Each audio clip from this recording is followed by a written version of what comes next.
सारं जग म्हणतंय ईव्हीएम मध्ये घोटाळा आहे। जर या राज्याचा निवडणूक आयोग असं म्हणत असेल की ईव्हीएम मध्ये घोटाळा नाही, याचा अर्थ असा आहे की या भारताच्या निवडणूक आयोगात घोटाळा आहे। या भारताच्या निवडणूक आयोगात घोटाळा आहे। अख्ख्या जगाने ईव्हीएम नाकारलाय आणि हे शाणे आलेत का?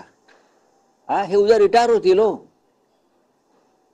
राजीव कुमार उद्या निवृत्त होतील, मग मोदी त्यांना एखादं बक्षीस देतील। मोदी आणि अमित शहा कुठे राज्यपाल करतील, कुठे एखादं केंद्रीय महामंडळ देतील, कुठे राजदूत म्हणून पाठवतील। सध्या हेच सुरू आहे ना। सुप्रीम कोर्ट, हायकोर्टचे न्यायाधीश, घटनात्मक पदावरील व्यक्ती यांच्याकडनं हवी ती कामं करून घ्यायची आणि मग त्यांना त्या बदल्यात निवृत्तीनंतर बक्षिसं द्यायची। महाराष्ट्रामध्ये निवडणूक घोटाळा झालेला आहे, तो ईव्हीएम मध्ये सुद्धा झालाय। हा घोटाळा हरियाणामध्ये झालाय। त्यांनी निवडणूक आयोगानं मसाजोगला येऊन पाहावं, बसावं इथे मरकडवाडीला, मसाजोग ना मरकडवाडीला, तिथे येऊन बसावं आणि मरकडवाडीच्या जनतेची जी मागणी होती की ते स्वखर्चानं बॅलेट पेपरवर निवडणुका घेणार होते, मग त्यांना ईव्हीएम आणि बॅलेट पेपरवरची तफावत दिसली असती।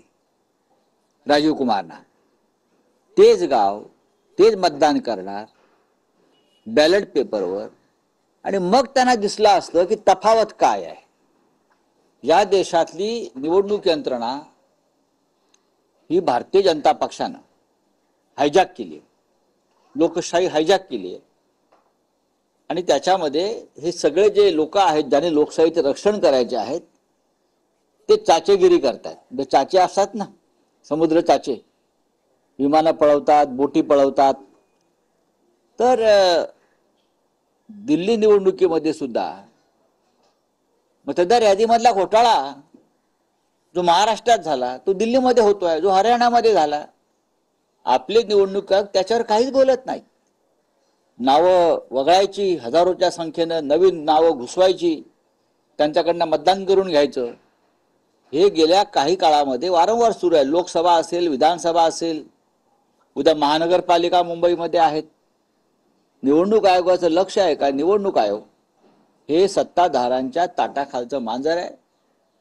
शेषन यांच्यानंतर या देशाला खंबीर निवडणूक आयोग मिळालेला नाही। जी